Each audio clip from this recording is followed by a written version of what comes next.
마태복음 6장 신약성경 8쪽입니다. 신약성경 8쪽 마태복음 6장 5절부터 13절까지의 말씀을 한 절씩 교독하시겠습니다. 마태복음 6장 5절부터 13절 교독합니다. 또 너희는 기도할 때에 외식하는 자와 같이 하지 말라. 그들은 사람에게 보이려고 회당과 큰 거리 어귀에 서서 기도하기를 좋아하느니라. 내가 진실로 너희에게 이르노니 그들은 자기 상을 이미 받았느니라.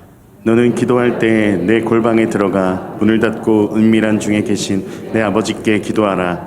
은밀한 중에 보시는 내 아버지께서 갚으시리라. 또 기도할 때 이방인과 같이 중언부언하지 말라. 그들은 말을 많이 하여야 들으실 줄 생각하느니라. 그러므로 그들은 본받지 몰라. 구하기 전에 너에게 있어야 할 것을 하나님 너희 아버지께서 아시느니라. 그러므로 너희는 이렇게 기도하라. 하늘에 계신 우리 아버지여, 이름이 거룩히 여김을 받으시오며 나라가 임하시오며 뜻이 하늘에서 이루어진 것 같이 땅에서도 이루어지이다. 오늘 우리에게 일용할 양식을 주시옵고 우리가 우리에게 죄 지은 자를 사하여 준 것 같이 우리 죄를 사하여 주시옵고 함께 읽습니다. 우리를 시험에 들게 하지 마시옵고 다만 악에서 구하시옵소서. 나라와 권세와 영광이 아버지께 영원히 있사옵나이다. 아멘. 오늘도 주님의 보좌 앞으로 나오신 성도님들에게 하나님의 은혜와 평강이 함께 하시기를 축원드립니다. 또 온라인으로 참여하신 성도님들 주님의 이름으로 축복합니다. 옆 사람과 반갑게 인사하겠습니다. 하나님은 당신 편이십니다. 감사합니다. 오늘은 마태복음 6장 예수님이 가르쳐 주신 기도, 주기도문에 대한 이야기를 함께 나눠보도록 하겠습니다. 우리 성도들 슈퍼푸드라는 말을 들어보셨나요? 몸에 굉장히 좋은 음식을 슈퍼푸드라고 하는데요. 심혈관 질환, 고혈압, 당뇨, 면역력 증가에 좋은 음식들이라고 합니다. 2002년 미국 타임지에서 10가지의 음식을 선정하여 알려준 것이 계기가 되어서 사람들이 이 음식을 찾아 먹으려고 애를 쓰고 있습니다. 블루베리, 토마토, 시금치, 레드와인, 귀리, 브로콜리, 마늘, 연어, 녹차, 견과류 등이 있습니다. 제가 생각할 때 이렇게 슈퍼푸드 10종류가 있는데 이 중에 한 가지만 집중적으로 보면 몸에 좋아질까요? 나빠질까요? 예, 여기 10가지 음식이 있는데 유독 레드와인에 관심이 가는 분들, 저걸 먹어야지 건강해지는구나 라고 생각하는 분들이 있을 수 있는데 그것만 드시면 오히려 몸이 해로워지지 않을까 싶습니다. 여기에 있는 음식들이 그렇게 특별한 음식은 아닌 것 같습니다. 우리가 흔히 접할 수 있는 일상에서도 많이 먹어봤던 음식들인 것 같네요. 그런데 이렇게 얘기하니까 우리가 흔하게 먹었던 그것이 이렇게 가치 있고 그렇게 몸에 좋은 음식이었는가 뒤늦게 깨닫게 되는 거죠. 우리에게 익숙한 야채들도 있죠. 토마토, 시금치, 견과류, 그리고 우리가 가장 좋아하는 마늘 이런 게 있습니다. 우리가 늘상 먹는 거죠. 우리 성도님들 견과류, 우리 선조들이 참 지혜로웠던 게 정월 대보름이 되면 그 딱딱한 이 견과류를 늘 먹었습니다. 그리고 견과류가 섞여 있는 오곡밥을 먹으면서 한 해의 건강을 다짐하였던 이런 것을 보면 참 지혜로웠다는 생각이 들고요. 우리는 또 얼마나 시금치를 많이 먹습니까? 뽀빠이들도 아닌데 늘 시금치를 먹죠. 김밥에 시금치가 없다면 정말 맛이 없을 것 같다는 생각이 들고요. 우리 교회의 자랑인 시금치 된장국 얼마나 맛있는지 모릅니다. 또 토마토도 우리가 얼마나 즐겨 먹습니까? 각 가정에서 텃밭에서 토마토를 길러 여름이면 송송 쓸어가지고 설탕을 쫙 뿌려서 먹으면 그 어느 간식보다도 맛있게 먹었던 그런 시절이 있었습니다. 마늘이야 늘 먹죠. 오늘 아침에도 열심히 드시고 오신 분들 계시리라고 보는데 너무너무 우리가 흔히 먹는 그런 음식인데 이게 이렇게 몸에 좋았구나라는 것을 뒤늦게 깨닫게 되는 것입니다. 오늘 처음 들으신 분들도 있지 않을까 싶은데요. 이렇게 음식뿐만 아니라 우리가 흔하게 접하고 있는 것인데 너무나 소중하고 가치 있는 것인지 나중에서야 깨닫는 경우들도 많이 있습니다. 세계에 이제 다이아몬드라는 것이 처음 발견되어서 다이아몬드를 찾기 위한 많은 탐험가들, 탐색가들이 있었습니다.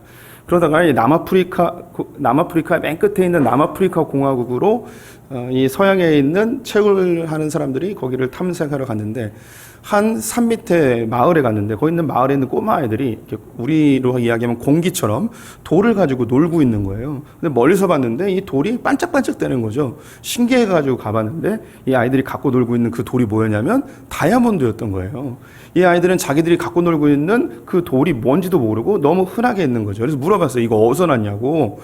저 산 밑에 가면 많이 있다고. 그래서 가서 그래서 이제 서양 사람들이 남아프리카 공화국에 있는 다이아몬드를 다 채굴하였다는 뭐 이런 이야기가 실제로 전해 내려오고 있습니다. 우리에게는 너무 흔한데 그 가치를 알지 못하는 것들이 종종 있습니다. 우리 신앙생활에서도 너무나 흔해서 그 가치를 잊어버린 것들이 있는데요. 그것이 뭐냐? 우리 성도님들이 성경책을 다 가지고 계신데 성경책을 제일 처음에 열면 뭐가 나오냐면 창세기가 안 나오고요. 제일 먼저 주기도문과 사도신경이 나옵니다. 그리고 맨 끝에 가면 뭐가 나오냐면 요한계시록이 아니라 십계명이 나와요. 그래서 왜 성경을 만들 때 우리 믿음의 선배들이 이 주기도문, 사도신경, 십계명을 이렇게 앞뒤로 배치를 시켜 놓았는가?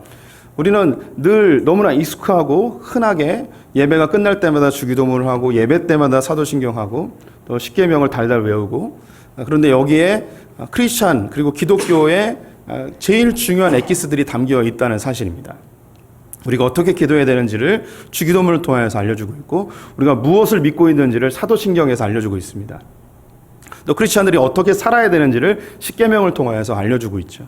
그래서 가장 중요한 엑기스들인데 너무나 흔하게 접하고 있어서 그 가치를 종종 잊어버릴 때가 많이 있습니다. 그 중에 오늘 우리가 이제 주기도문에 대한 이야기를 해 보도록 하겠습니다. 모든 종교가 다 기도를 가지고 있어요. 심지어 종교가 없는 사람들도 막연하게 어떤 신적 존재에게, 우주의 기운에게 기도를 하는 것이 사람이 갖고 있는 독특한 특성인 것 같습니다. 동물과 인간의 구분점이 무엇이냐라고 이야기할 때 여러 가지가 있지만 그 중에 단연 꼽히는 게 뭐냐면 종교입니다. 동물들에게는 종교가 없습니다. 그럼 종교에서 가장 중요한 행위가 무엇인가? 예배도 있지만 정말 중요한 건 기도입니다. 기도는 종교에게 있어서 가장 중요한 겁니다. 모든 종교는 다 기도를 갖고 있고, 심지어 종교 심이 있는 비종교인들도 다 기도를 하고 있지요. 그래서 예수님께서 우리가 믿고 있는 이 기독교에서 가장 중요한 기도, 이 기도가 무엇인지 우리에게 알려주고 싶어 하십니다. 오늘 읽은 본문에는 세 가지의 내용이 담겨 있는데요. 첫 번째, 크리스찬으로서 기도를 하긴 해야 되는데 자칫 잘못하면 타 종교인들처럼 잘못된 기도의 방향으로 흐를 수 있다는 경고를 하시면서 잘못된 기도가 무엇인지 첫 번째로 알려주십니다. 두 번째로 우리가 왜 기도하는지, 기도의 본질에 대한 이야기를 해주고 계시고, 세 번째로 그렇다면 어떻게 기도해야 되는지를 알려주고 있습니다. 그래서 제일 먼저 잘못된 기도, 우리가 기도는 하긴 하는데 잘못된 기도로 흐를 수 있는 위험성에 대해서 예수님이 먼저 알려주고 있습니다. 두 가지를 이야기하시는데 첫 번째는 외식하는 자의 기도입니다. 외식하는 자의 기도. 그리고 두 번째는 이방인들이 기도하는 중언부언의 기도를 이야기하고 계십니다. 첫 번째로 우리 5절 말씀 같이 읽어보도록 하지요. 또 너희는 기도할 때 외식하는 자와 같이 하지 말라. 그들은 사람에게 보이려고 회당과 큰 거리 어귀에 서서 기도하기를 좋아하느니라. 내가 진실로 너희에게 이르노니 그들은 자기 상을 이미 받았느니라. 예수님께서 우리가 기도할 때에 경계해야 될, 조심해야 될 첫 번째 기도의 방편이 외식하는 자의 기도입니다. 그들은 사람에게 보이려고 기도한다고 이야기합니다. 외식이라는 단어는 그리스 문화에서 연극을 할 때 가면을 쓰고 가면극을 하는데, 자기의 실체를 감추고 가면을 쓰는 행위, 가면을 쓰다, 이것이 이제 외식이라는 단어입니다. 또 히브리적 사고로는 내 얼굴에 연약한 부분 혹은 얼굴에 감추고 싶은 부분을 화장으로 색을 칠하여서 감추죠. 색을 덧칠하다라는 의미가 외식입니다. 실체를 감추고 겉으로 좋게 보이려 하는 것을 이제 외식이라 이야기하는 거죠. 겉과 속이 다른 것입니다. 유대인들은 하루에 3번씩 기도하였는데 회당에서, 그리고 큰 길 어귀에서, 큰 거리 어귀에서 했는데, 큰 거리 어귀는 광장이라는 뜻입니다. 그들이 거기서 이제 기도를 하는 거예요. 지금도 예루살렘이나 유대인들이 많이 있는 곳에 가게 되면 그들이 늘 서서 기도하는 모습을 볼 수 있습니다. 지금도 예루살렘에 가면 볼 수 있습니다. 이렇게 이제 통곡의 벽에서 서서 기도하고, 지금 한 부분만 보여드렸는데 전체로 찍으면 많은 사람들이 서서 하나님께 기도하는 그런 모습을 흔하게 볼 수 있지요. 이들은 바벨론의 포로로 끌려간 이후에 이스라엘의 회복을 위하여서 하루에 3번씩 기도하기로 결정을 합니다. 9시에, 12시에, 3시에 기도를 하게 되는데, 그들의 처음 시작은 순수했습니다. 하나님, 우리 민족을 회복시켜 주십시오. 우리를 정결하게 해 주십시오. 이런 순수한 마음으로 기도를 시작하였는데, 이것이 시간이 점점점 지나면서 이것이 전통이 되어지고 외식으로 바뀌게 되었습니다. 이 시간에 맞추어서 기도하는 사람은 믿음이 좋은 사람이고 이 시간에 맞춰서 기도를 못하는 사람들은 믿음이 없는 사람이죠. 우리 성도님들 한번 생각해 보세요. 종교 지도자들이나 삶의 여유가 있는 사람들은 이 시간에 맞추어서 기도할 수 있어요. 근데 내가 숨어서 기도하면 이 사람이 기도하는지 모르는지 알 수 없기 때문에 회당에 가서 기도하거나 사람들이 많이 걸어다니는 광장에 나가서 그 시간에 맞춰서 기도하는 거죠. 그럼 사람들이 볼 때 이 사람 믿음이 좋구나라고 생각할 것입니다. 반면에 일상생활에 바쁜 근로자들이나 직장인들 같은 경우에 9시, 12시, 3시에 맞춰서 기도하는 게 쉽지가 않습니다. 그럼 이 기도를 잘 하지 않는 자들은 어쩌면 민족의 배반자가 되는 거예요. 너희들이 기도를 안 하기 때문에 이 민족이 회복되지 않는 거야 라고까지 평가할 수 있는 거죠. 그들은 믿음 없는 사람, 이들 때문에 하나님의 나라가 도래하지 못하고 이스라엘이 회복되지 못하게 하는 걸림돌이라는 평가까지도 받게 되는 것이죠. 근데 내가 나름대로 종교 지도자이고 사회적으로 지위가 있고 사람들에게 칭송받는 위치가 있다면 이 사람은 반드시 기도하기 싫어도 사람들이 있는 곳에 가서 기도해야만 저 사람은 믿음 좋구나라는 평가를 받겠지요. 예수님이 이런 사람들에 대해서 이미 상을 받았다고 이야기합니다. 이 상은 사람들에게 인정받는 것, 사람들에게 평가를 좋게 받는 것, 이런 것을 상이라 이야기할 수 있겠습니다. 그런데 예수님께서는 이런 기도를 조심하라고 이야기하십니다. 금하라고 이야기하시죠. 왜 이런 외식하는 기도를 금하라 하시는가? 이들의 관심은 어디에 있었냐면 사람에게 있었습니다. 사람에게 보이려고 라고 되어 있죠. 기도의 본질적인 방향성은 하나님께 있습니다. 하나님께 기도하는 것이죠. 근데 이 외식하는 자들은 기도를 왜 했냐면 사람들이 나를 어떻게 바라보는가? 사람의 관점으로 기도하고 있었습니다. 이것을 금하라는 것입니다. 오늘날 교회 시대를 살고 있는 우리 크리스천들에게 이 외식하는 기도는 무엇일까요? 네, 동일합니다. 내가 하나님께 관점을 두고 기도하고 있는가? 사람들에게 관점을 두고 기도하고 있는가입니다. 가장 쉽게 이 외식하는 기도로 흐를 수 있는 기도가 무엇이냐면 바로 이 공예배 때의 대표 기도로 할 수 있겠습니다. 저도 그런 유혹을 받을 때가 있어요. 제가 대표 기도하면서 이런 기도하면 성도님들이 감동받겠구나 이런 생각을 하죠. 하나님께 기도하는데 관심이 성도들이 어떻게 이 기도를 듣느냐라는 것에 관심을 갖게 되는 거죠. 대표 기도를 하는 분들 반드시 이 유혹에 빠지게 됩니다. 내가 이렇게 기도하면 성도님들이 어떻게 생각할까? 이렇게 기도했으니까 오늘 기도는 성도님들이 감동받았겠지? 이런 생각을 대표 기도하는 분들이 꼭 빠지게 되는 유혹이죠. 반대의 경우도 있습니다. 우리 성도님들에게 공예배뿐만 아니라 어떤 소그룹에서 대표 기도를 시키죠. 그러면 이런 분들 있죠. 절대 못해요. 저는 기도를 할 수 없어요. 저는 기도를 할 줄 몰라요. 라고 이야기합니다.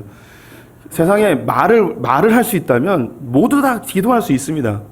그런데 기도를 못한다, 기도를 할 수 없다라고 하는 그 이유는 뭐냐면 내가 이렇게 기도했을 때 사람들이 나를 어떻게 생각할까? 이렇게밖에 기도를 어린아이처럼 기도하는데 사람들이 나를 바보 취급하면 어떡하나 사람을 생각하여서 기도를 막아버리는 거죠. 이것도 똑같은 다른 방법의 외식입니다. 사람을 생각하여 기도하는 게 아니고 우리의 기도의 방향성은 하나님께 있음을 외식하는 자의 기도를 통하여서 우리 경고하고 계시는 것이죠. 때로는 이 오늘날 현대 크리스찬들에게 이 외식하는 기도는 기도가 자랑이 되는 경우입니다. 제가 한 10여 년 전에 좀 어떤 타 교단인데 그 교단에서 꽤 유명한 목사님이었던 것 같아요. 근데 저는 그분을 모르죠. 약간 빈정상해 하시면서 자기 명함을 내미시더라고요. 근데 명함을 받으면서 제가 깜짝 놀랐습니다. 왜 놀랐냐면 명함 색깔이 황금색이었어요. 저는 처음 봤어요. 황금색 명함을 처음 봤어요. 이분이 얼마나 자기가 위대하면 이 명함을 황금색으로 만들어서 이렇게 갖고 다니실까 깜짝 놀랐습니다. 근데 거기에 써있는 글귀를 보고 다시 놀랐습니다. 뭐라고 써있었냐면 이름 쓰고 이렇게 어느 교회고 이런 거 쓰잖아요. 거기에 뭐라고 써있냐면 40일 금식기도 3회 이게 명함에 써있는 거예요. 자기가 40일 금식기도 3번 한 게 이분의 이거는 타이틀이 된 거예요. 기도가 자랑이 돼버린 거죠. 외식하는 기도죠. 우리 성도들도 기도할 때 믿습니다 그러면 믿음 없는 사람이고 믿습니다 하면은 믿음 있는 사람이 돼버린 거죠. 크게 기도하면 믿음 있는 사람이고 조금 기도하면 능력 없는 사람처럼 보이는 거죠. 저도 늘 그 갈등을 해요. 우리 성도님들 중에 이제 안수기도 받으러 오거나 문제가 있어서 혹은 질병 때문에 찾아오는 분들이 있어요. 그럼 주님이 크게 기도하면 들어주시고 작게 기도하면 안 들어주시고 이러는 거 아니잖아요.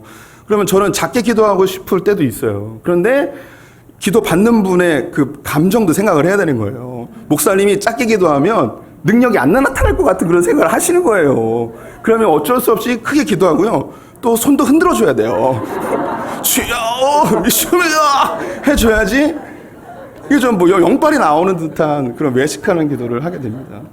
근데 이게 이제 외식이라기보다는 우리 성도님들의 감정을 알기 때문에 목회적 방편으로 활용을 하긴 하는데, 우리 성도님들이 아셔야 될 건 크게 기도한다고 해서 쇠바람이 나온다고 해서 기도가 더 잘 들어지거나, 조용하게 기도하거나 된 소리가 안 나온다고 해서 기도의 능력이 사라지거나 이런 건 절대 아니라는 것이죠. 이런 겉으로 보여지는 것에 의해서 기도가 평가될 수 있는 위험성이 우리에게 충분히 있다는 것입니다. 예수님께서 또 잘못된 기도의 방법으로 이야기하시는 것이 이방인들의 중언부언하는 기도입니다. 7절 말씀 같이 읽어보도록 하겠습니다. 또 기도할 때 이방인과 같이 중언부언하지 말라. 그들은 말을 많이 하여야 들으실 줄 생각하느니라. 네, 이방인들이라 함은 믿지 않는 사람들, 타 종교의 사람들, 그리고 비종교인들을 이방인이라 이야기합니다. 그들의 기도는 중언부언하는 기도입니다. 중언부언이라 하면 같은 기도의 문구를 반복적으로 오랫동안 기도하는 것을 이제 중언부언이라 이야기하죠. 예수님께서도 오래 기도해야지 들으실 줄 안다, 많은 말로 기도해야지 들으실 줄 안다라고 이방인들은 생각하고 있다는 것입니다. 모든 종교들은요, 각각 갖고 있는 주문과 같은 기도문이 있어요. 이게 참 신기합니다. 그리고 어떤 종교들은 그 상황에 맞추어서 기도문의 종류가 달라요. 아플 때 하는 기도가 있고, 상처받을 때 하는 기도가 있고, 자녀를 위한 기도가 있고, 기도가 아주 다양하게 있습니다. 우리 기독교가 종교개혁을 일으키면서 이 카톨릭이 갖고 있는 모든 기도문들을 다 버리고 나왔습니다. 왜냐하면 처음에 시작할 때는 기도를 잘 못하는 사람을 돕기 위한 방편으로, 능숙하지 않은 자들을 돕기 위한 방편으로 이 기도문들이 만들어졌는데, 이것이 점점 주문처럼 바뀌어가는 거죠. 열심히 내 이 기도를 한 바퀴 돌린 다음에 묵주의 구슬하나를 넘깁니다. 또 한 번 하고 또 돌립니다. 이걸 다 돌리고 나면 마치 이 기도가 응답될 것처럼 생각하는 중언부하는 기도가 기독교 안에 있을 수 있다는 것입니다. 비종교인들은 이런 주문과 같은 기도를 하지 않을까요? 네, 합니다. 비종교인들도 합니다. 제가 고등학교 3학년 때 조회 시간이 아닌데 갑자기 한낮에 전교생을 운동장에 다 나오라고 하였습니다. 나와서 조회처럼 다 도열을 해 놓았는데 저 단상 위에 돼지 머리가 놓여 있는 거예요. 그때가 언제냐면 학력고사 보기 며칠 전이었어요. 그래서 이 고사를 지낸 다음에 학력고사 잘 보고 오라는 거죠. 이 3학년뿐만 아니라 1, 2학년도 다 같이 와서 돼지머리 앞에 고개를 숙이도록 교장 선생님이 명령을 하였습니다. 뭐 크리스찬들 중에서 몇은 뭐 고개를 숙였을지 모르겠지만, 뭐 저와 함께하는 믿음의 동지들은 뭐 고개를 숙이지 않고 있었죠. 근데 제가 그때 생각한 게 뭐냐면, 도대체 이 고사는 누구에게 지내는 건가? 고사의 대상자는 누구인가에 대한 생각을 했습니다. 우리 성도님들도 자동차를 사거나 개업을 하면 고사 지내는 걸 종종 보십니다. 도대체 누구한테 고사를 지내는 걸까요? 그들은 교회를 다니지도 않고 특별한 신앙도 없는데도 고사를 지내요. 심지어 차를 사놓고 이 고사상을 잘 차려야지 사고가 안 날 것처럼 생각을 합니다. 우리 성도님들 고사상 차려주는 업체가 있는 것도 아시나요? 예, 이렇게 잘 해야지 뭔가 소원이 이루어지고 사고도 안 날 것 같은 그런 생각을 하고 있는 비종교인들마저도 어떤 막연한 실체, 우주의 통치자, 어떤 우주의 기운에게 내가 열심히 정성을 다하여서 최선을 다하여 최고의 음식으로 기도를 드리면 그 기도가 응답될 거라는 그런 생각을 갖고 있어요. 여기에 반드시 동반되는 게 정성이에요. 정성. 부정이 타면 안 돼요. 우리 어머니네들은 이미 이전에 새벽 4시가 되면 새벽불을 보고 정화수를 떠놓죠. 부정 타면 안 돼요. 이 물에. 그래서 우물에서 처음으로 떠낸 그 물을 가지고 장독대 위에 올려놓고 달을 보거나 샛별을 바라보고 열심히 비나이다 비나이다, 손바닥에 지문이 없어질 정도로 비나이다 비나이다, 천지신명님께 비나이다. 도대체 그 비는 대상은 누구인지 알지도 못하면서 그 막연히 알지 못하는 신에게 열심히 소원을 빌었던 기도하였던 우리네 어머니들을 다 알고 있습니다. 지금도 마찬가지입니다. 대학 입시를 앞에 두고 많은 어머니들이 그 교문 앞에서 엿을 붙여놓고 그 기도의 대상자가 누구인지는 알 수 없지만 어쨌든 내가 정성을 다하면 내 아이가 좋은 성적을 거둘 거라는 그런 막연한 기대감을 가지고 있습니다. 이게 우리가 갖고 있는 기도의 속성이에요. 이렇게 타 종교인이나 비종교인이나 다 기도를 하는데 요즘은 또 아예 하나님이 없다, 신이 없다고 하는 무신론자들, 이 사람들은 과학을 믿고 자기 자신을 믿어요. 그래서 이 종교라는 신이라는 그 자리를 과학과 자기가 그 자리를 대신 차지하면서 심리학으로 또 다른 기도를 만들어냅니다. 어떤 기도를 하냐면 나는 할 수 있어, 나는 할 수 있어. 주문처럼 긴장되고 어려운 문제가 있으면 나는 할 수 있어, 나는 할 수 있어. 거울을 바라보고 긍정적 언어를 선포해야죠. 이것도 또 다른 주문이에요. 넌 잘 될 거야. 넌 잘 될 거야. 무조건 잘 될 거야. 넌 잘 될 거야. 라고 매일 아침마다 수십 번의 주문을 외우고 직장에 출근하는 사람들이 있습니다. 모든 게 괜찮아. 다 괜찮아질 거야. 문제 앞에서, 시련 앞에서 자기의 마음을 가다듬기 위하여 자기 자신에게 끊임없이 주문처럼 기도를 하죠. 나의 자아에게. 즉 이 세상에 있는 모든 사람들은 한 명도 예외 없이 다 기도를 하고 있다는 것입니다. 근데 예수님께서는 이런 이방인들의 중언부언하는 기도를 하지 말라고 합니다. 이 기도가 뭐가 문제일까요? 좋은 거잖아요. 다른 사람에게 패기치는 거 아니잖아요. 그런데 이거 하지 말래요. 왜 하지 말라 하는가? 우리의 기도는 그들의 기도와 다르다는 겁니다. 그럼 그들의 기도는 무엇일까요? 교문 앞에서 엿을 붙여놓든지 아니면 정화수를 떠놓고 손바닥에 지문이 없어지도록 열심히 비비든지 아니면 최고급 돼지머리를 갖다 놓고 절을 하든지 이 모든 기도들, 이방인들의 모든 기도들의 공통점이 있는데 그게 뭐냐면 소원 성취와 문제 해결입니다. 이들은 최고의 정성을 다해서 최고로 좋은 기도의 문을 가지고 최고로 열심히 하게 되면 그들의 소원이 이루어지고 그들의 문제가 해결될 것이라는 생각을 가지고 있습니다. 근데 예수님께서 우리에게 이야기하는, 즉 우리 기독교의 기도는 그런 기도를 뛰어넘는다는 겁니다. 단지 문제 해결과 소원 성취를 위해서 기도하는 게 아니라는 거예요. 만약에 기독교의 기도가 문제 해결과 소원 성취를 위한 기도라면 타 종교와 똑같이 문제가 해결되면 그 다음부터 기도 안 해도 됩니다. 소원이 이루어지면 그 다음부터 기도 안 해도 되는 거죠. 그런데 성경은 우리에게 쉬지 말고 기도하라고 이야기했거든요. 그럼 끊임없이 소원 성취와 문제 해결을 만들어내서 기도해야 되는 건가? 이건 아니잖아요. 우리가 생각하는 기도와 주님이 알려주시고 하는 기도는 차이가 있다는 거예요. 우리의 기도는 문제 해결과 소원 성취를 위한 기도는 아니라는 것이죠. 그럼 이제 예수님께서 기도의 본질에 대한 이야기를 합니다. 왜 기도해야 되는지, 우리의 기도는 무엇이 다른지에 대한 이야기를 하시죠. 6절과 8절 말씀을 같이 읽어보도록 하겠습니다. 너는 기도할 때 내 골방에 들어가 문을 닫고 은밀한 중에 계신 내 아버지께 기도하라. 은밀한 중에 보시는 내 아버지께서 갚으시리라. 그러므로 그들을 본받지 말라. 구하기 전에 너희에게 있어야 할 것을 하나님 너희 아버지께서 아시느니라. 예수님은 외식하는 기도, 즉 사람에게 보이는, 사람을 신경 쓰는, 사람의 판단에 좌우되는 기도하지 말고 골방에 들어가서 아버지께 기도하라고 합니다. 또 중언부언하여서 자기의 소원 성취와 문제 해결을 위한 기도가 아니라 이미 내게 무엇이 있어야 될 줄 아는 그 아버지께 나아가서 이야기하라고 이야기합니다. 그러면 크리스찬의 기도, 주님이 알려주시는 기독교의 기도의 본질은 무엇인가? 이건 아버지와의 관계입니다. 아버지와 대화하는 거예요. 하나님이 인격이십니다.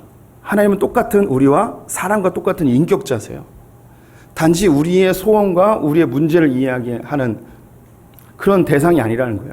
열심히 정성을 다하여서 하나님을 조종하고 이용하는 것이 기도가 아니라는 것입니다.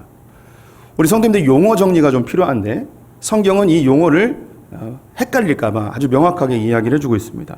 디모데전서 2장 1절에 보게 되면 기도의 4가지 형태, 조금 제한한다면 3가지 형태를 이야기하고 있습니다. 첫 번째는 간구입니다. 간구는 소원 성취와 문제 해결을 하나님께 아뢰는 거예요. 성경은 이것을 금하는 게 아닙니다. 우리 성도들이 필요한 게 있으면 주님께 아뢰야 됩니다. 우리는 자녀된 권세를 가지고 정성이 있건 없건 관계없이 우리는 자녀된 권세 가지고 성도들의 필요를 주님께 아뢰 수 있는 권세를 가지고 있습니다. 문제가 있으면 당연히 아버지께 얘기해야겠죠. 도구라는 게 있습니다. 도구는 다른 말로 중보라고도 이야기하는데 나 외에 다른 사람들을 위해서 대신 기도해 주는 것을 중보기도, 도구의 기도라고 이야기합니다. 기도가 응답되어지거나 주님이 주신 은혜에 대해 감사하는 기도는 번외로 하고요. 그 다음에 나오는 게 기도입니다. 기도는 간구와 중보와 감사와 전혀 차원이 다른, 기독교만이 갖고 있는 유일한, 단어는 똑같지만 완전히 다른, 그 본질적으로 다른 그것이 기도입니다. 기도는 하나님과 대화하는 거예요. 기도는 하나님과 이야기하는 것입니다. 다시 말씀드리면 하나님이 인격이십니다. 그 인격자와 사귀는 거예요. 기도 시간은 일방적으로 내 소원과 기도의 제목을 아내는 것이 아니라 하나님과 대화하고 하나님과 이야기하고 하나님과 교제하고 하나님과 사귀는 시간이 기도 시간입니다. 우리는 죄로 인하여 하나님과 멀어진 관계가 단절되어진 상태였습니다. 하지만 예수 그리스도의 십자가의 은혜로 하나님과 우리 사이에 있었던 그 담을 허시고 하나님과의 관계가 회복되어졌죠. 성령님이 우리 안에 임재하셔서 그 보이지 않는 영적인 하나님과 소통하고 교제하고 사귈 수 있는 특권을 모든 크리스천들이 얻게 되었습니다.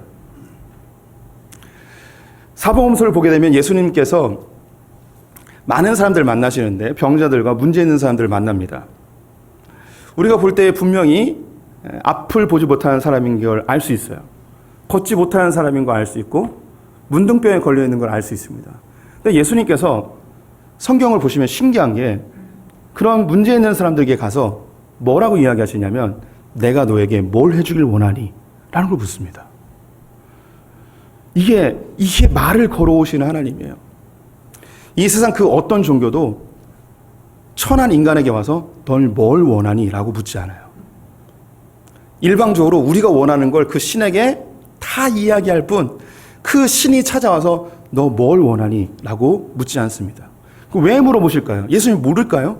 오늘 본문을 보게 되니 아버지께서 우리에게 필요한 것을 이미 다 알고 계신데요. 다 아시면서 우리에게 찾아오셔서 널 뭘 원하니?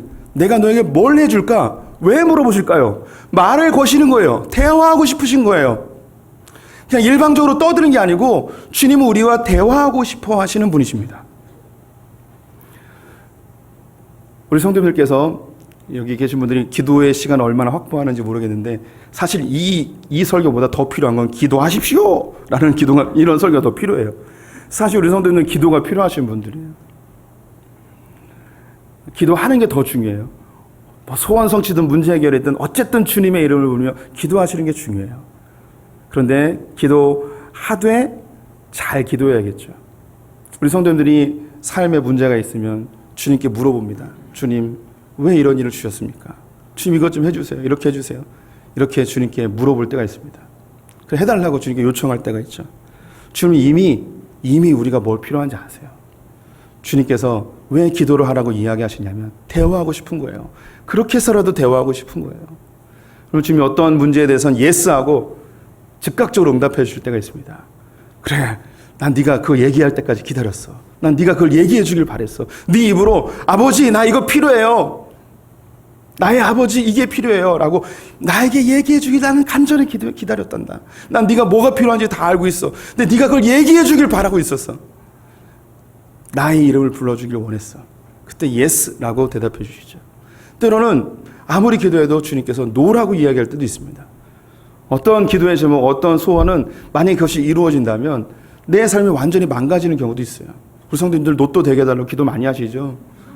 요즘 유난히 더 기도 많이 하는 분들 계시더라고요. 요즘은 부끄러워하지도 않고 당당하게 저에게 막 얘기해요. 막. 예. 예. 웃는 분들, 예. 회개하세요. 왜 안 들어주실까요? 예, 30억, 40억씩 있으면 잘 될 것 같죠?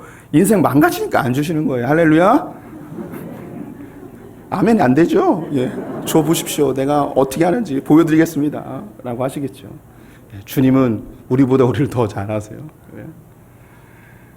주님은 또는 웨이트, 기다려라 라고 하실 때가 있습니다. 우리 성도님들이 운전을 하는데 자녀가 7살, 8살이에요. 호기심이 많죠. 아빠 내가 대신 운전하면 안 될까요? 내가 여기서부터는 집까지 내가 운전해 볼게요. 이야기한다면 그 7살, 8살짜리 초등학교 1학년짜리에게 어떻게 운전대를 맡기겠습니까? 이때 대답하는 게 처음엔 노라고 이야기하겠죠. 하지만 좀 더 이야기하면 기다려. 너는 아직 키도 작고 운동 능력도 아직 발달하지 아니하였고 판단력도 아직 약해. 네가 18살이 되어서 운전면허증에 공인된 자격증을 따게 되면 내가 이 차를 몰 수 있게 해줄게. 기다려 라고 주님께서 우리에게 동일하게 아직 때가 되지 않아서 내게 정말 필요한 거 맞는데 아직 때가 되지 않아서 기다리도록 하는 거죠. 오랫동안 기도하다가 그 기도가 응답될 때 우리는 그때 깨닫습니다. 아, 주님께서 오랜 시간 동안 나에게 기도하기 원하셨구나. 내가 성장하길 기다리셨구나라는 걸 알게 됩니다. 우리는 무엇인가 필요하면 주님께 아뢰을 수 있는 특권을 갖고 있습니다. 이것은 단순히 소원 성취와 문제 해결이 아니고 하나님과의 대화입니다. 대화하는 거예요. 우리 성도님들이 자녀를 키울 때에 자녀들이 용돈이 필요한 시기를 알아요. 아, 이쯤 되면 돈이 필요하겠구나. 근데 이 아이가 얘기를 안 하는 거예요. 내가 볼 땐 돈이 필요한데, 그리고 나는 줄 수 있는 준비가 다 돼 있어요.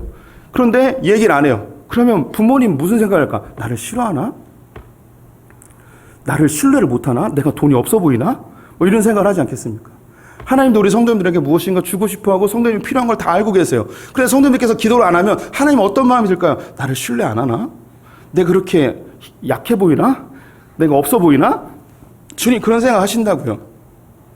또 반대로 우리 성도님들의 자녀들이 엄마, 아빠, 나 돈 얼마가 필요해요. 통장으로 보내주세요. 아니 얼굴 보고 이야기하면 좋은데 문자로 딱 보내고 돈 좀 보내달라고 합니다. 한두 번 보내겠죠.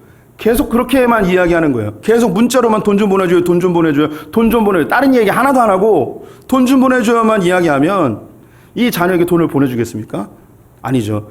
얘가 나를 아버지, 어머니로 생각하는 게 아니라 현금 인출기로 생각하는구나. 나를 이용해 먹는구나. 라는 생각을 하겠죠. 하나님도 똑같아요. 하나님 우리 아버지세요. 아버지. 아버지와의 관계, 기도는 하나님과의 대화, 하나님과의 사귐이에요. 어떤 분들은 이런 이야기를 합니다. 저는 기도를 오래 못해요. 기도를 한 5분 하면 더 이상 할 게 없어요. 라고 하는 분들도 있습니다. 우리 성도님들이 기도가 하나님과의 대화라고 그 본질을 이해한다면 이 기도는 무한정으로 늘어날 수 있습니다. 우리 성도님들이 좋아하는 사람과 대화하면 5분 만에 끝나십니까? 너무너무 사랑하는 A를 만났어요. 그래서 이 애인에게 딱 만나자마자 자기 이야기를 합니다. 나는 당신 나를 사랑해 주길 원하고 우리가 얼마 있다 결혼했으면 좋겠고 우리가 다음에는 이러이러한 계획을 갖고 아이를 몇 명 낳았으면 좋겠어. 내가 원하는 거 다 얘기했으니까 우리 다음에 만나자라고 하고 그냥 간다면 이 여자가 어떻게 반응하겠습니까? 아니죠. 이건 연애가 아니에요. 대화가 아니에요. 그냥 일방적으로 비즈니스 관계가 돼버리는 거죠. 사랑하는 사람이라면 1시간도 이야기하고 2시간도 이야기하고 밤새 전화하고 만나서 다시 이야기하자고 이야기하는 게 우리들이란 말이죠. 하나님과 대화하고 하나님과 사랑의 관계를 유지한다면 기도의 시간은 점점점 즐거워지고 점점 길어질 수 있습니다. 그래서 우리 성도님들 기도를 어려워하지 마시고 내 친구와 내 사랑하는 사람과 내 배우자와 대화를 나눈다는 식으로 하나님께 주저리 이야기하는 거예요. 하나님 오늘 너무 힘들었어요. 오늘 너무 짜증났어요. 그 상사 다리 몽둥이 부러뜨려 주세요. 하나님 시어머니 빨리 가시면 안 될까요? 너무 힘들어요. 주님. 이렇게 이야기하는 그냥 아무렇게 다 이야기하는 거예요. 제가 종종 이야기합니다. 하나님께 욕하면 기도이지만 사람에게 욕하면 흠입니다. 하나님께 뭐든지 다 이야기할 수 있어요. 하나님 우리 아버지시니까. 하나님 우리와 대화하고 싶어 하시고 우리에게 대화를 걸어오시는 분이십니다. 근데 우리가 종종 대화는 하긴 하는데 대화의 법을 잘 모르는 경우가 있어요. 부부들끼리도 전 대화하고 싶죠. 그런데 몇 마디 하면 더 이상 얘기할 게 없어요. 라고 하는 분들도 있어요. 그리고 대화만 하면 싸우는 분들이 있어요. 이건 대화의 방법을 모르는 거죠. 그래서 예수님이 알려주세요. 너희 하나님은 아버지시다. 이 아버지와 너희가 대화했으면 좋겠다. 그래서 내가 너희에게 대화하는 방법을 알려줄게 하면서 말씀해 주시는 게 바로 주기도문입니다. 이게 제일 중요한데 1시간이 다 들어갔습니다. 우리 성도님들이 양해해 주시면 제가 설교를 짧게 준비하려고 그러는데 한 몇 주 전부터 설교가 지금 늘어나고 있어요. 이게 정말 죄송합니다. 설교를 못하면 짧게라도 해야 되는데 할렐루야. 양해해 주시고 조금만 저에게 시간을 더 할애해 주시면 감사하겠습니다. 그래서 예수님께서 어떻게 기도할지 알려주십니다. 이것을 주기도문이라 이야기하는데 오늘 그걸 하나하나 다 보기는 어렵고요. 큰 맥락으로 두 덩어리로 보겠습니다. 첫 번째는 하나님께 드리는 기도이고 그리고 나를 위한 자기 자신을 위한 기도입니다. 하나님을 향한 기도 9절과 10절 말씀 같이 읽어보도록 하겠습니다. 그러므로 너희는 이렇게 기도하라. 하늘에 계신 우리 아버지여 이름이 거룩히 여김을 받으시오며 나라가 임하시오며 뜻이 하늘에서 이루어진 것 같이 땅에서도 이루어지이다. 주기도문의 시작은 하늘에 계신 우리 아버지여 라고 시작을 합니다. 하늘에 계시다는 것은 우리가 믿는 그 하나님은 초월적인 분이세요. 창조주세요. 우주의 통치자이십니다. 그 위대하신 분이십니다. 그런데 그 창조주 초월적인 그 하나님을 우리는 무엇이라 부르는가? 우리 아버지라고 부르는 거예요. 우리 아버지는 공동체적인 아버지인가 동시에 나의 아버지도 됩니다. 내 아버지라고 부르는 거죠. 이 하나님을, 초월적인 그 창조주 하나님을 나의 아버지라고 부를 수 있는 이 특권이 얼마나 위대한 것인지 우리 성도님들이 느껴봤으면 좋겠습니다. 구약에 있는 이스라엘 백성들은 하나님을 무엇이라 불렀냐면 아브라함의 하나님, 이삭의 하나님, 야곱의 하나님이라고 불렀습니다. 왜 이렇게 불렀는가? 아브라함, 이삭, 야곱은 하나님을 직접적으로 경험했지만 그 외에 다른 사람들은 하나님을 직접 경험해본 사람이 아무도 없어요. 심지어 그 위대한 요셉, 다윗, 다니엘, 이 사람들도 하나님을 직접 경험하지 못하여서 나의 하나님이라고 부를 수가 없었습니다. 심지어 예수님께서는 여자가 낳은 자 중에 세례 요한이 가장 높은 자라고 이야기하는데 그가 천국에 가게 되면 가장 낮은 자라고 이야기합니다. 왜일까요? 하나님을 나의 아버지라고 경험하지 못했기 때문이에요. 근데 우리 성도님들은 하나님을 나의 아버지라고 부를 수 있는 특권을 누리고 계십니다. 예수 그리스도로 인하여 하나님을 나의 아버지라고 부를 수 있으니 이게 얼마나 큰 축복입니까? 할렐루야. 그러면서 기도를 이어가는데 그 첫 번째가 이름이 거룩히 여김을 받으시오며입니다. 하나님의 이름이 영화로워지고 거룩하게 그 이름이 높여지길 원하는 기도이죠. 하나님의 이름이 훼손되고 더러워지는 경우는 하나님 자체에 문제가 있지 않고 우리에게 문제가 있을 때입니다. 믿는 자들이 똑바로 살지 아니하면 하나님의 이름이 높아지지 못하고 훼손되게 되죠. 이 기도는 하나님, 내 삶을 통하여, 내 행위를 통하여, 내 생각과 나의 모든 삶을 통해 하나님의 이름이 거룩하여지고 영원해지길 원합니다. 근데 우리의 기도는 어떻게 바뀌냐면 내 이름이 높아지길 원합니다 라고 바뀌게 되죠. 하나님의 나라가 임하시길 원합니다 라는 기도. 하나님의 나라는 하나님의 통치와 다스림이 임하는 기도이죠.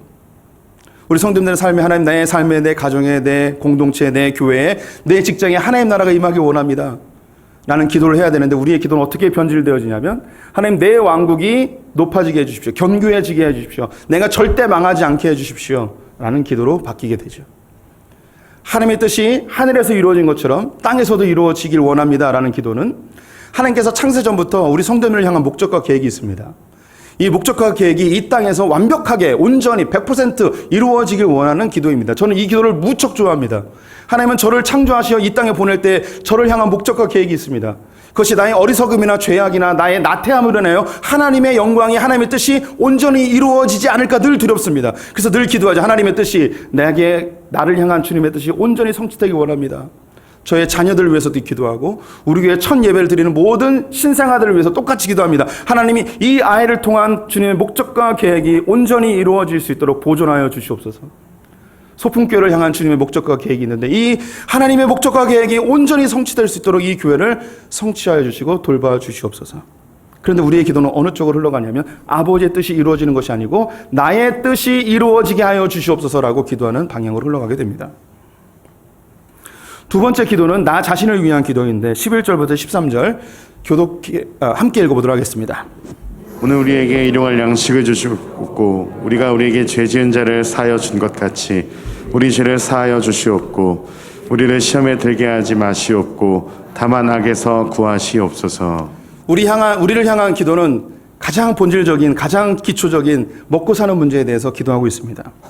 우리 성도님들은 내일을 보장할 수 있을까요? 우리는 일용할 양식이 아니라 평생 먹을 것 한 번에 주십시오라고 기도하기를 원할 것입니다. 그래서 근심 걱정 없이 평생 누리면서 살게 해주십시오라고 기도하겠지만 주님이 우리에게 요구하는 것은 일용할 양식입니다. 오늘 먹을 양식이죠. 왜냐하면 우리는 내일을 보장할 수 있는 사람이 아니기 때문입니다.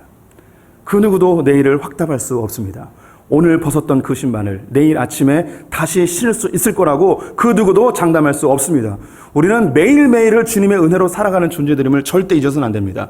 주님의 날마다의 공급하심으로 살아가야 되는 것이죠. 그래야지 저 천국까지 우리의 인생이 흘러가게 되어집니다.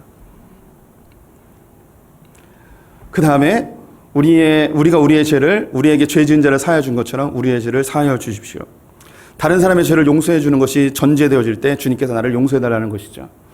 이 기도는 우리가 모두 죄인이고 모두 주님의 긍휼과 은혜가 필요한 존재임을 선포하는 기도입니다. 근데 이 기도가 어떻게 바뀌냐면 하나님, 저놈은 심판해 주시고 나는 구원해 주십시오.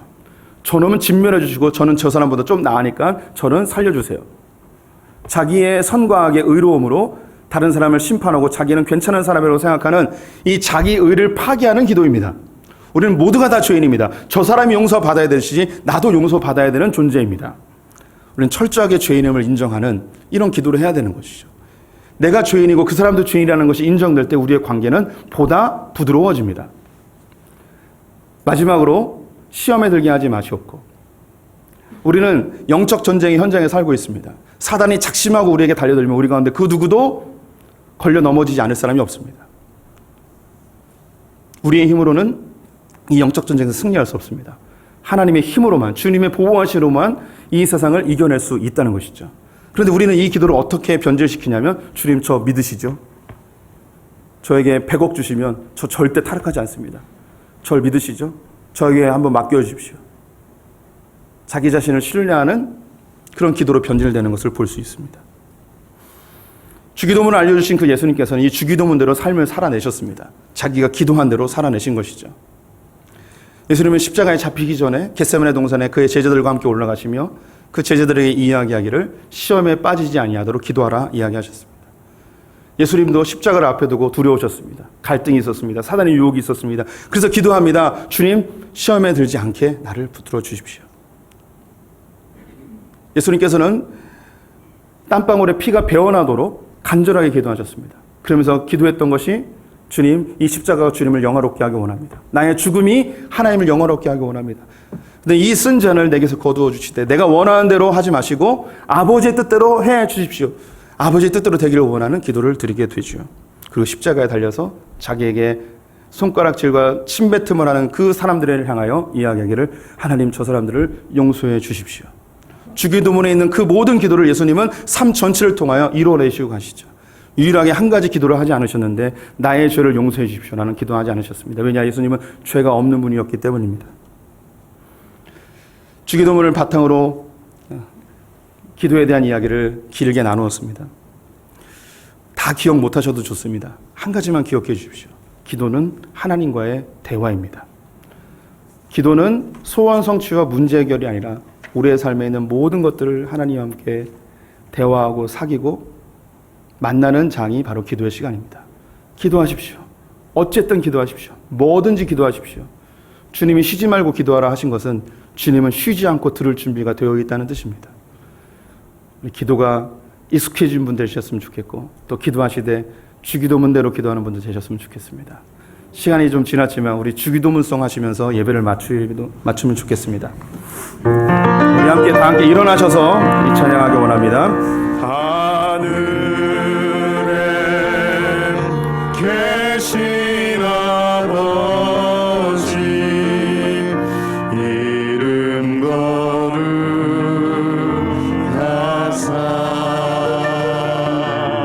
주님 나라 임하시고 뜻이 이루어지리라.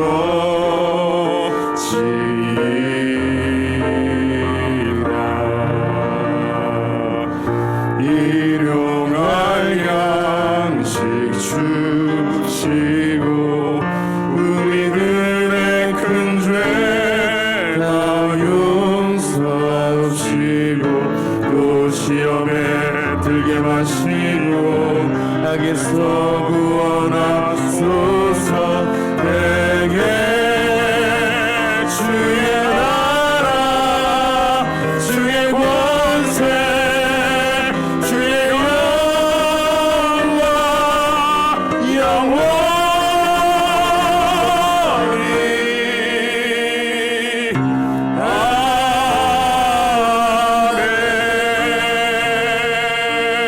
아멘. 지금은 우리 주 예수 그리스도의 은혜와 하나님 아버지의 무한하신 사랑과 성령의 교통하심이 우리의 아빠 아버지 되신 그 하나님께 우리의 마음을 쏟아냈기를 원하는 소풍의 모든 성도들, 우리의 자녀들, 저 북에 있는 형제자매들, 열방의 성교사님들을 위해 지금부터 영원토록 함께 있을지어다. 아멘.